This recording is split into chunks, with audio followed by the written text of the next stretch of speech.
Hello, and welcome to this edition of Nailed It. Today I'm going to show you how to make this Tealight candle holder. Now you could use this as a gift for one of your friends or family members, or you could make a lot of these to sell on Etsy or Facebook. The idea here is you could use little pieces of scrap wood and make something really beautiful. So let's jump right in. Alright, to start this project you're going to need a couple pieces of scrap wood.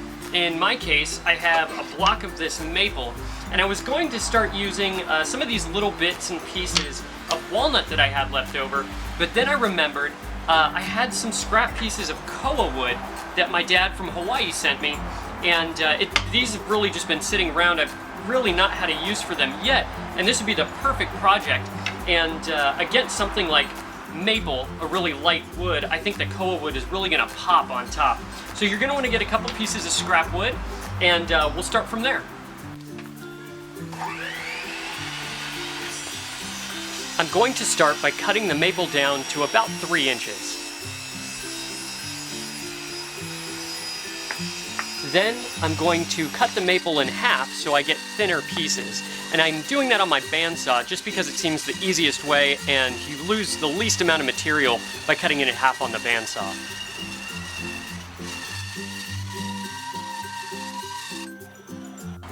And next I'll use the belt sander to get a smooth consistency from that last cut.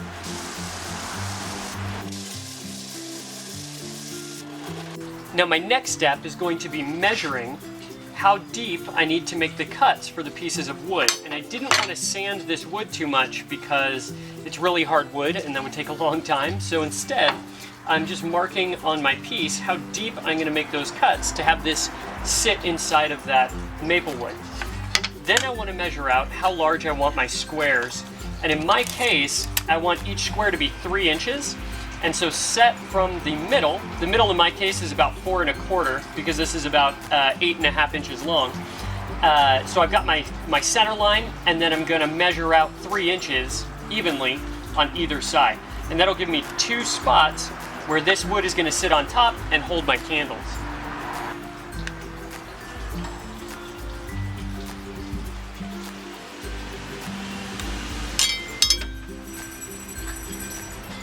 And so my cuts should look like that for where the candles are going to sit.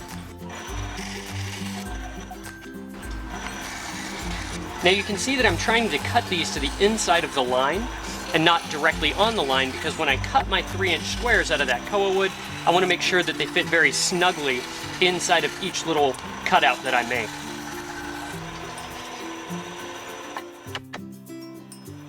Next, I need to cut out a couple squares.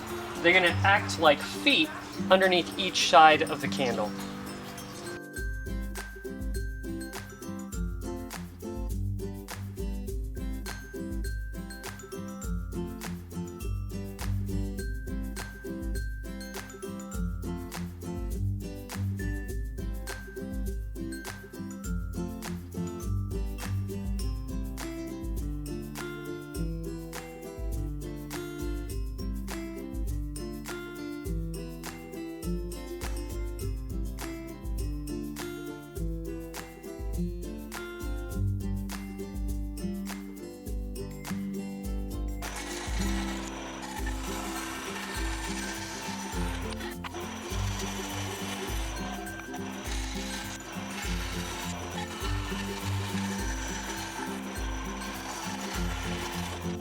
Now I'm going to stop right here because I can hear what you're all asking. Hey John, where'd you get that super sweet official Nailed It t-shirt? You can get official Nailed It t-shirts, coffee mugs, phone cases, underwear. I'm going to pause it right here and let that sink in. You can buy your wife a pair of underwear that says Nailed It on the butt. Just saying. All kinds of different things with the official Nailed It logo at my website, www.naileditwoodcraft.com. So you can go there, check it out. I've also got my Patreon information there. If you want to help support the show, you can buy some stuff there. I really don't make much money off of the t-shirts and stuff because it's all made through Cafe Press, so it's not like a big revenue stream for me or anything, but it's a great way to support the show and say that you like what I'm doing. I'll also be publishing a video all about my Patreon. If you want to check it out ahead of time, feel free to do so. So the next thing I need to do is cut out the center of these pieces up to about halfway. and I made it the same width as my other board.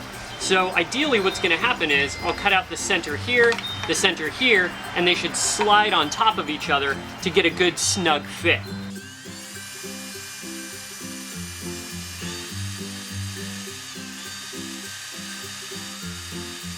Now I'm trying a technique here that I've never tried before, and it's a bit of an experiment, so we'll see how it works out. I took a straight edge, or in this case it's just a straight piece of plywood in the back, and I squared it up to my blade. So I've got it perfectly square to my blade, and I have it set back far enough for that line, for that cut. So the idea here is that I can cut back and do that a couple times, and then push it back and forth to get a perfectly square cut right there.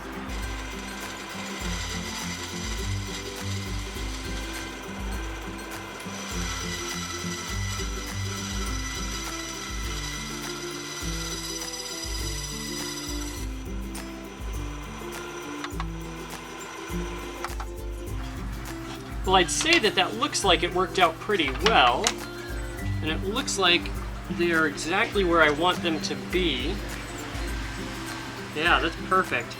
Now, I'm not going to put these together just yet because I know they're going to be a really tight fit. I want to make sure that I get everything the way that I want it before I actually squeeze these things together, because they're going to be really hard to take apart later on.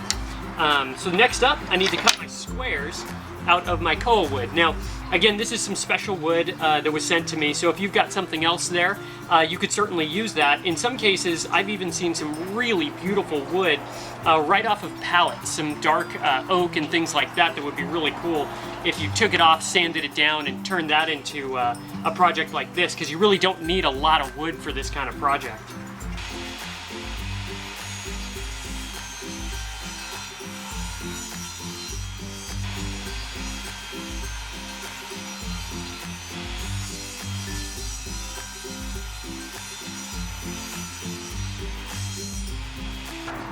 Next, using a straight edge, I'll find the center.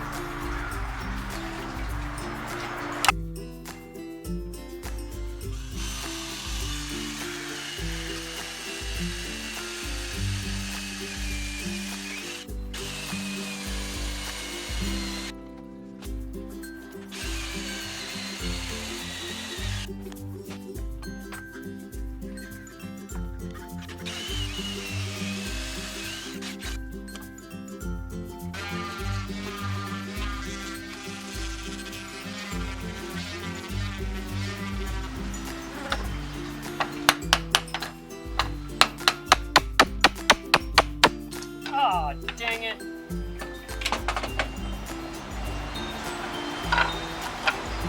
Well, I didn't see that happening. I completely popped off the end piece of this. I might be able to glue that back, actually. If I set that in place, I bet I can glue that back. We'll see how that works. But in the meantime, we'll get this guy down. I don't think this guy should have the same problem. Let's find out.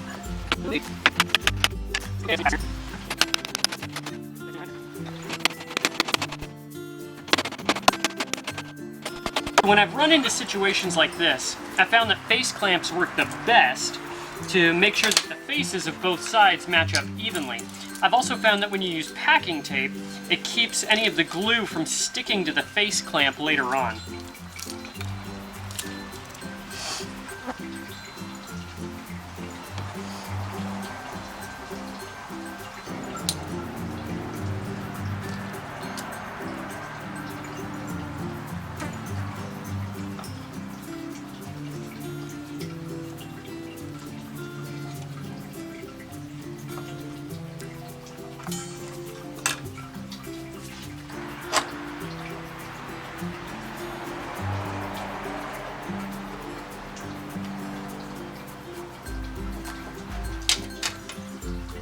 And that looks okay. I think if I sand that down, you'll see that crack, but I think that'll work out just fine.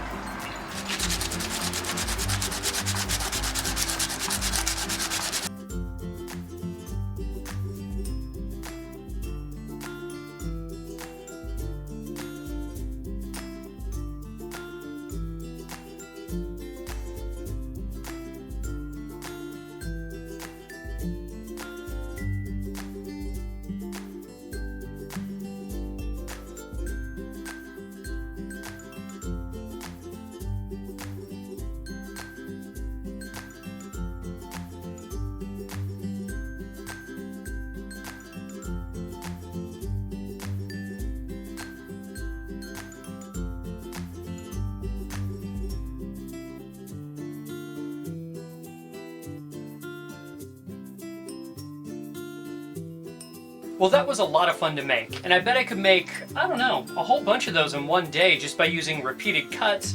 And for scrap wood, it's really not very much wood at all, and you could probably sell these anywhere between $15 and $30 on, say, Facebook, Buy Sell Exchange, or maybe if you had an Etsy shop, you could put those on there and sell those for a little bit of money. And with scrap wood, I mean, it's a decent way to pay for your hobby, or maybe save up and buy some new tools. So I enjoyed this build a lot. If you liked this video, please subscribe. Be sure to come check out my website, www.naileditwoodcraft.com, and thanks for watching.